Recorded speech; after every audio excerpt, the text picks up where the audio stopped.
Coucou. Ouais, aujourd'hui, je voulais partager avec vous le changement. Est-ce que vous croyez que quelqu'un peut changer? Alors, cette question m'est très très souvent venue et j'y pensais tout le temps et je sentais moi mon évolution et je disais oui, oui, on peut changer. Je pense fondamentalement qu'on peut changer. Et puis, je rencontrais des personnes qui prétendaient l'inverse. On ne change jamais.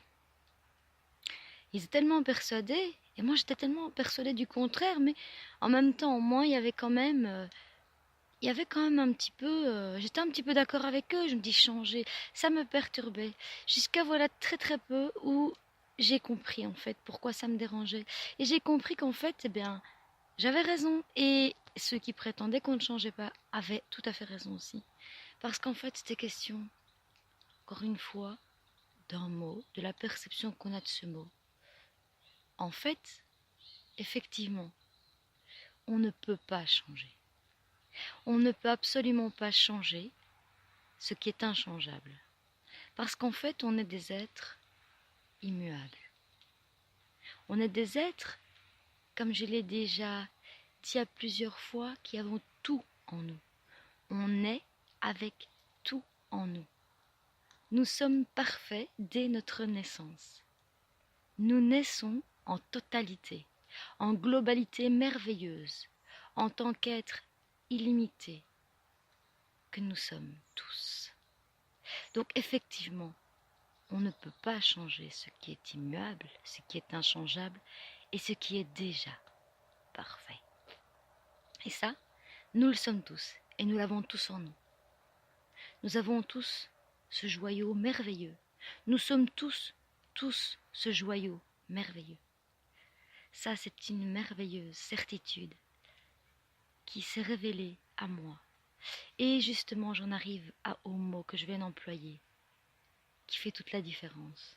En fait, ce joyau que nous sommes tous et qui est inchangeable et bénédiction, encore heureux et merci qu'il y a cette force en nous, cette force si persuadée de cette force qui est. Elle n'est persuadée de rien en fait, elle est. Cette force est là et c'est elle qui nous pousse et c'est elle qui nous pousse à toujours chercher le meilleur, à évoluer. C'est cette force en nous. Et alors, si on ne change pas, que se passe-t-il? Et ce joyau qui est là, pourtant on se sent mal, pourtant, et tellement de pourtant. Eh bien, en fait, ce joyau, il est voilé. C'est comme si on avait mis une couche de voile, une deuxième, une troisième, une vingtième, une centième. Et c'est quoi ces voiles? Eh bien, ces voiles, ce sont les voiles des peurs, du doute, des craintes, des culpabilités. Les voiles qui ont été déposées tout au long de notre vie. On est pur, on est joyeux. L'éducation, les rencontres, les expériences de la vie font que on met des voiles en fonction des croyances de nos parents, de nos éducateurs, de nos professeurs, des personnes que l'on va croiser, comment on va vivre les expériences. On remet des voiles. Des grands ou gros épais voiles quelquefois, en fonction des expériences que l'on vit, des traumatismes que l'on peut subir. Et on remet des couches sur ce joyau. Pourtant le joyau, il est toujours là. Un peu comme le soleil, peu importe les épais nuages qu'il y a au-dessus de nous, il y a toujours ce merveilleux soleil qui brille. Il n'y a que les nuages qui le voilent. Eh bien notre joyau est voilé. Et notre joyau est voilé. Et nous, notre rôle, ce qui nous est demandé, c'est d'enlever couche par couche. Donc effectivement, on ne peut pas changer puisque le joyau est déjà joyau. Mais on peut se révéler. On peut réveiller la splendeur de ce joyau. Et voilà pourquoi je trouvais quelque chose d'injuste quand j'entendais qu'on me disait on ne peut pas changer. Moi, je chantais en moi quelque chose de changer. Donc le mot changer, comme on peut l'entendre et le définir, effectivement, n'est pas juste. Mais on peut parler de révéler. On peut parler de se révéler à soi-même, de révéler ce joyau si puissant, si présent, si lumineux qui est en nous. Et ça, c'est merveilleux, parce que ça ne touche pas à l'intégrité comme on pourrait le penser, puisqu'on est déjà intègre. Donc on enlève, on se révèle à soi-même. C'est un peu comme ce joyau est comme une graine qu'on plante. Et dans la graine, il y a déjà l'essence, il y a déjà la force de ce que cette graine va être. Si elle est destinée à être une fleur, une rose, eh bien, cette graine a déjà l'essence de la fleur et de la rose en elle. Donc, elle est à l'intérieur.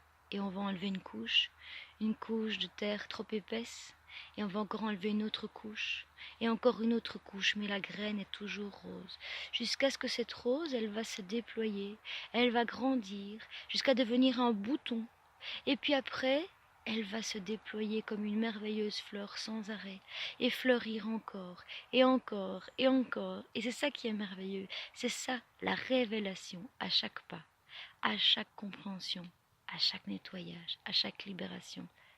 C'est une révélation de la merveilleuse rose que nous sommes, mais qui est en nous, en tous. C'est une merveilleuse compréhension, parce que c'est à la portée de tous. Donc voilà, ça me paraissait tellement important, cette révélation qui est venue à moi, que je voulais la partager avec vous. Parce que c'est un grand message d'espoir, c'est se dire que tout est possible puisque tout est déjà là.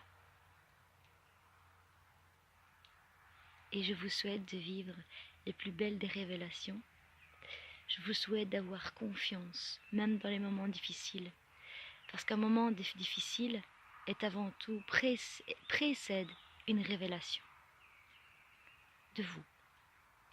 Enlève une couche. Un moment difficile est là pour vous dire, allez, enlève encore cette couche. Et encore une, et encore une, et encore une. Et la graine, elle pousse, elle pousse, elle pousse, et elle va sortir, croyez-moi, parce que c'est pour ça que nous sommes ici.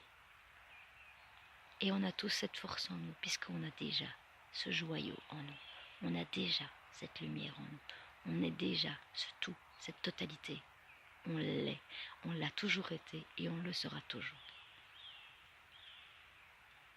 Je vous embrasse très fort, je vous souhaite une journée remplie de douceur, de compréhension, de révélation, d'amour.